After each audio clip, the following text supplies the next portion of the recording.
आत्मा जैसा कोई देव नहीं है, इसलिए देह के देवालय में विराजमान परमात्म स्वरूपी आत्मा की ओर दृष्टि कर।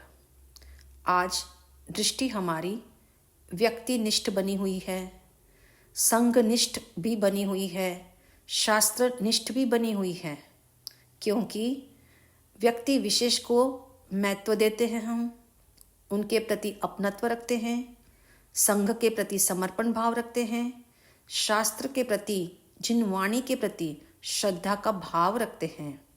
मगर क्या हम आत्मनिष्ठ हैं? क्या आत्मा रूपी देव को महत्व देते हैं? क्या आत्मा में हमारा अपनत्व है? स्पष्ट है, आत्मा यानी मैं, ये भी हमने आज तक भली भांति स्वीकारा नहीं है। जो दिखाई दे रहा है उसकी बात यहाँ सभी करते हैं, किंतु जो देख रहा है वह कौन है? उसको नहीं देखा, उसको नहीं जाना, उसका स्वीकार नहीं किया। इसी कारण अनंत काल से दुखी हो रहे हैं। ऐसा संबोध जगाने वाली राज प्रश्नीय संहिता अनेक तर्क, दृष्टांत एवं समझ के तले मैं परमात्म स्वरूपी शुद्ध आत्मा ही हूँ का निश्चय कराती है। अध्यात्म जगत की यही वास्तविकता है जो बाहर से हटाकर भीतर में छिपे परमात्मा की पहचान करा देता है। विचारवान आत्मार्थी आत्मा की महिमा अवश्य समझ लेता है। इसे समझने और स्वीकारने के लिए प्रचंड बुद्धि अथवा तर्क शक्ति की जरूरत नहीं है। शास्त्राभ्यास या तपस्या की भी अनिवार्यता नहीं है।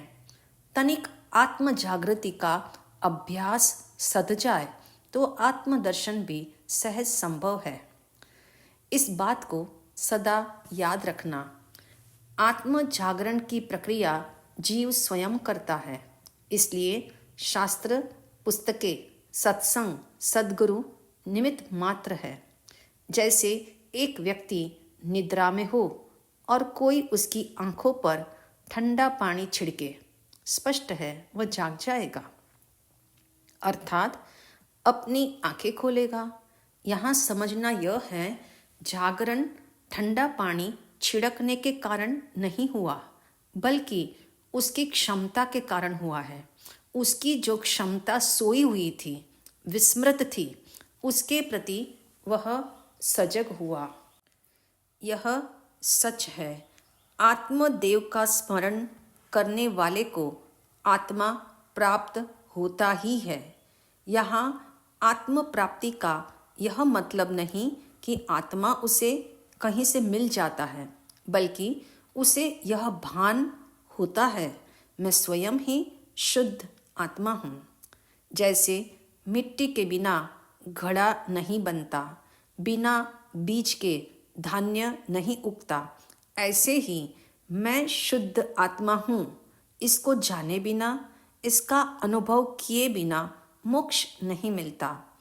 मज़े की बात यह है, मैं शुद्ध आत्मा हूँ, इसका स्मरण रखने हेतु न जप करना है, न धन का खर्च करना है, न प्रार्थना करनी है, न सत्संग की झड़ी लगानी है। इसमें न पाप की प्रवृत्ति है, न पर का भय है। फिर भी आश्चर्य है, हमारा ध्यान इस आत्मदेव की ओर क्यों नहीं जाता? अब तो ज्ञान चक्षु खोलो। सदियों से ऐसा होता आया, जिसका स्मरण करो वह मिलता है।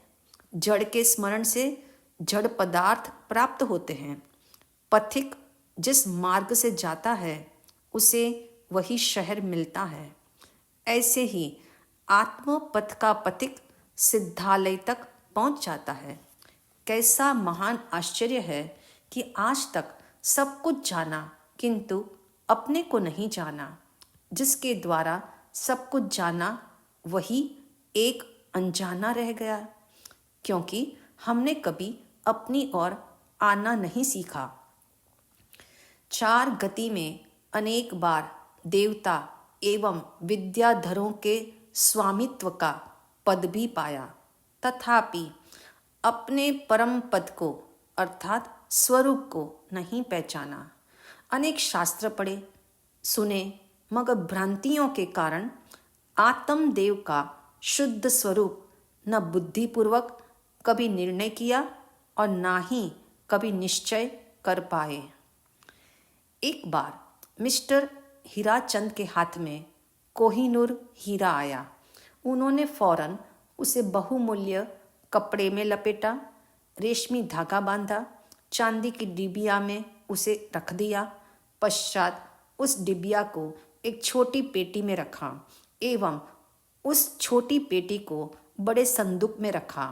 पश्चात बड़े संदूक को तिजोरी में बंद कर तिजोरी वाले कमरे को भी ताला लगा दिया। यूं कोहिनूर हीरे की हिफाजत करके वे हीराचंद बेफिक्र हो गए। करीबन 10 वर्ष बाद उन्हें विचार आया, मैंने हीरे को इतने इतने आवरणों में लपेट कर रखा है, कहीं ऐसा न हो उसकी चमक दमक दब जाए। अपनी अनगिनत आशंकाओं से मुक्ति पाने हेतु उन्होंने हीरे को समस्त आवरणों से मुक्त कर दिया। हीराचंद देखकर हैरान हो गया कि हीरा जैसा था वैसा ही है। एक भी आवरण उसकी आभा को रंच मात्र भी कम नहीं कर सका। इसी पैटर्न के तले समझना होगा, आत्मदेव सदा शुद्ध है। आत्मदेव रूपी हीरा चाहे अनादि काल से विभिन्न आवरणों में वेष्टित है, परंतु उसका स्वरूप कभी मलिन नहीं होता। आत्मा की सत्ता जैसी है वैसी ही है, फर्क मात्र इतना है आज वह प्रकट नहीं है, इस कारण उसकी शुद्ध सत्ता मानने में नहीं आती। तथापि आत्मदेव शुद्ध है, स्वयं परमात्मा है। जैसे आवरणों से बंधा हीरा भी हीरा ही है, वह कांच नहीं बन जाता। ऐसे ही अनादि काल से आत्मा कर्मों के संग है, तथापि वह कर्म नहीं है। आत्मा आत्मा ही है, आत्मा सदा शुद्ध ही है, इसलिए मैं शुद्ध आत्मा ही हूँ। देह देवल में विराजमान आत्मदेव को देखो, उसकी महिमा जानो। अत्यंत आश्चर्य एवं आनंद की बात है, अनादि काल से आत्मा देह के संग रहा, किंतु देह रूप नहीं हुआ, वह चैतन्य रूप ही है। तथापि हमने स्वयं के नाम पर मात्र देह का ही दर्शन किया। आज भी दृष्टि देह तक ही सीमित है, इस कारण आत्मविचार भी नहीं जागता। आत्मा के असंख्यात प्रदेश एवं देह के अनंत परमाणु दूध पानी की तरह चाहे एक मेक है, फिर भी वे अलग अलग है। जैसे हंस की चोंच दूध और पानी को अलग कर देती है, ऐसे ही साधक की हंस दृष्टि भी देह देवल में विराजमान आत्मदेव के दर्शन कर लेती है। भगवान महावीर जी कहते हैं, दृष्टि में ऐसा भेदक सामर्थ्य है कि देह होने के बावजूद भी देह नजर नहीं आता, बल्कि आत्मदेव ही दिखाई देता है। अभ्यास की निरंतरता से ऐसा दृष्टि में भेदक सामर्थ्य साकार हो जाता है। आप जानते हैं, मंदिर में विराजमान भगवान के दर्शन हेतु मंदिर में जाना पड़ता है, मगर मंदिर में जाकर मंदिर को ही मत देखते रहना, वरना भगवान के दर्शन नहीं होंगे। मंदिर में रहकर मंदिर को देखना जब बंद करो और भगवान को देखो, तभी भगवान के दर्शन होंगे। ऐसे ही देह देवालय में विराजित आत्मदेव के दर्शन करने हेतु इस देह को देखना बंद करो एवं आत्मदेव को देखने का प्रयास करो। जैसे आप अपने शरीर को कपड़े से भिन्न देख लेते हो, ऐसे ही देह रूपी वस्त्र में विराजित इस आत्मदेव के दर्शन भी असंभव नहीं है। मात्र रुचिपूर्वक सूक्ष्म दृष्टि से अंदर देखना सीखे। यहाँ देह को देखने का प्रयोजन नहीं है, आत्मा को ही देखने का उद्देश्य है। आप बच्चे को भी जब कहते हो, बेटा चंद्रमा की ओर देख, मगर वह नहीं जानता कि चंद्रमा किस तरफ है, इसलिए वह इधर उधर देखता है। तब आप कहते हो आकाश की ओर देख, मगर आकाश इतना विशाल है, वो कहाँ देखेगा। तब आप उसे कहते हो पेड़ की ओर देख, तब वो पेड़ की ओर देखता है। और फिर आप कहते हो जिस तरफ पेड़ है उस ओर आप अंगुली से इशारा करते हो। अब सोचो, बच्चा पेड़ देखे या अंगुली देखे। यदि वह अंगुली नहीं देखेगा तो पेड़ का पता कैसे चलेगा, मगर वह सिर्फ अंगुली ही देखता रहेगा तो पेड़ नहीं दिखेगा। इसलिए चंद्रमा देखने के लिए सर्वप्रथम उसे अंगुली को देखना अनिवार्य है। इस तरह बच्चा पहले अंगुली को देखता है, फिर अंगुली जिस ओर इशारा कर रही है उस ओर पेड़ को देखता है।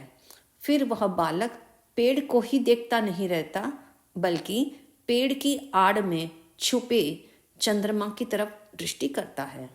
यदि वह रुचिपूर्वक गहराई से चंद्रमा को ही देखे तो उसे पेड़ दिखना भी बंद हो जाता है।